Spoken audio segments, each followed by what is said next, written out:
We have new details this morning about the House Oversight Committee's interview of longtime Jeffrey Epstein assistant Sarah Kellen. House Oversight Committee Chairman James Comer says Kellen provided 3 new names of alleged abusers in Epstein's network. In 2007, federal prosecutors labeled her a potential Epstein co-conspirator, but Kellen told congressional investigators that she is an abuse survivor herself. CNN's Annie Grayer is in Washington. Now, Annie, you spoke to Comer after that closed-door interview. Tell us, what did he say?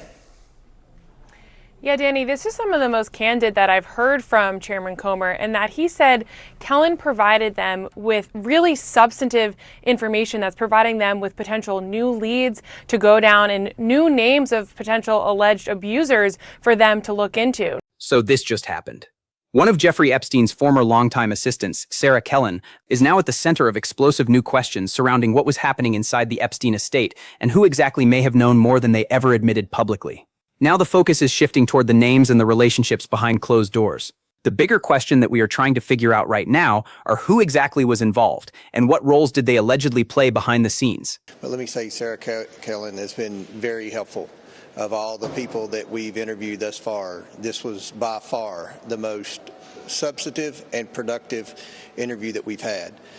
She was very brave coming forward. I can't imagine how difficult it was for her to go into detail about the abuse that she endured at the hands of Epstein and Maxwell.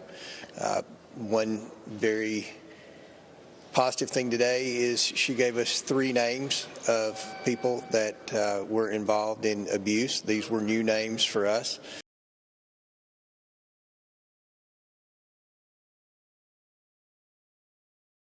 And if you've been following the Epstein story, you already understand why people are suddenly starting to ask new questions. The names connected to Jeffrey Epstein, the old interviews resurfacing online, the former associates now being pulled back into the spotlight, and the growing speculation about who may have known far more than they ever admitted publicly. Those clips and documents started spreading across social media almost immediately. And according to people following the case closely, this may only be the beginning. But at least one Democrat in the room, Raja Krishnamurthy, told reporters after that while Kellen was forthcoming in some areas, because she was in the room voluntarily, she didn't have to answer all of the committee's questions. And because she has so much potential information for the committee, they may consider wanting to call her back under subpoena. But a lot of information for the committee to go through before their next big interview with former Attorney General Pam Bondi next week. Now, this is where the situation reportedly became explosive because Sarah Kellen appeared before investigators voluntarily, which meant she was not legally required to answer every single question put in front of her.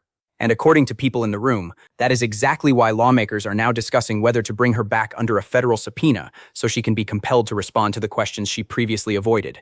Investigators are reportedly trying to determine what she knew, who she interacted with, and whether there are still major pieces of this story the public has not heard yet. This is going to be a good day for us moving forward because we have some names, and hopefully that'll lead to more survivors given more names. And again, you know, these are allegations, and there's going to have to be more work done. But one of the things that we hope all along, in addition to getting the truth to the American people, is holding people accountable. So we'll see how that turns out, but I'm more optimistic today than I have been in a long time. So Pandora's box may have just been kicked wide open again because the Epstein story that powerful people spent years trying to bury is suddenly crawling back into the headlines in a way that is making Washington visibly uncomfortable.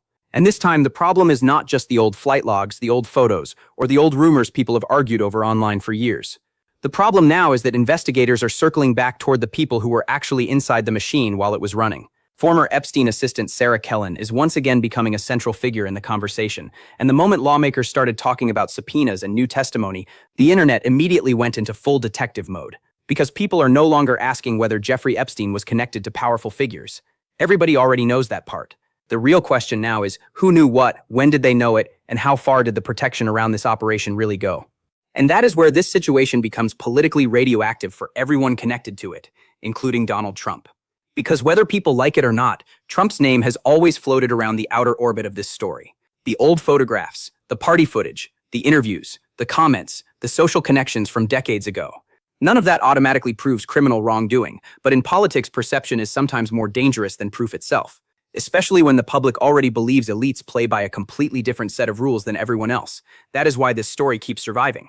It never fully dies because people feel like they never got the whole truth in the first place. And now suddenly the possibility of new testimony, new disclosures, and potentially new names entering the conversation has people wondering if the entire scandal is about to mutate into something much larger than it was before. Because once subpoenas enter the picture, things change. Voluntary conversations are one thing. Forced testimony under federal authority is another animal entirely. People become a lot more nervous when refusing to answer questions is no longer an easy option.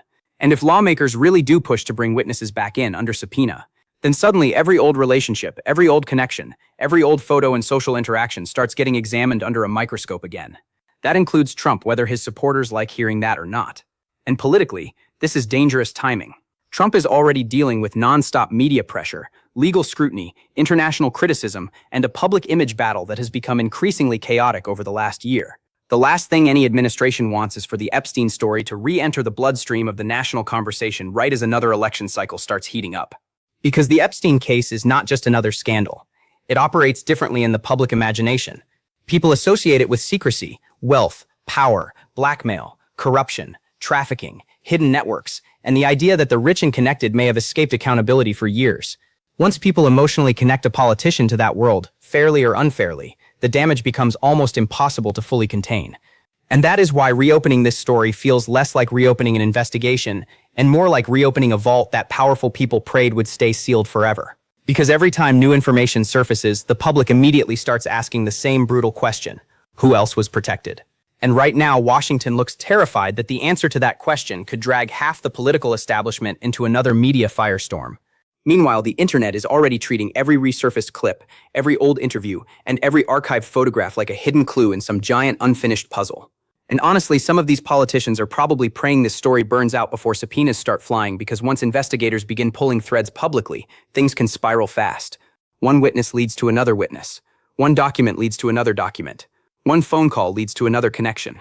Suddenly, people who thought they were safely miles away from this story start hearing their names trending online next to the word Epstein, and that alone can become politically catastrophic. The White House understands that.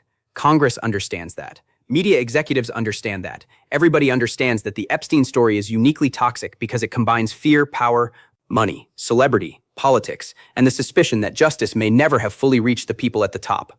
And now the possibility of new testimony is threatening to rip all of that back open again. The real problem for Trump moving forward is not necessarily whether direct evidence suddenly appears tomorrow morning. The real problem is that once Pandora's box opens, the public starts assuming there is always more inside it. And politically, that kind of suspicion can become almost impossible to outrun. Well, I believe her. These three men assaulted her. I don't want to say the specific names, but I will leave it as one is a business person, politician, and other two were celebrities.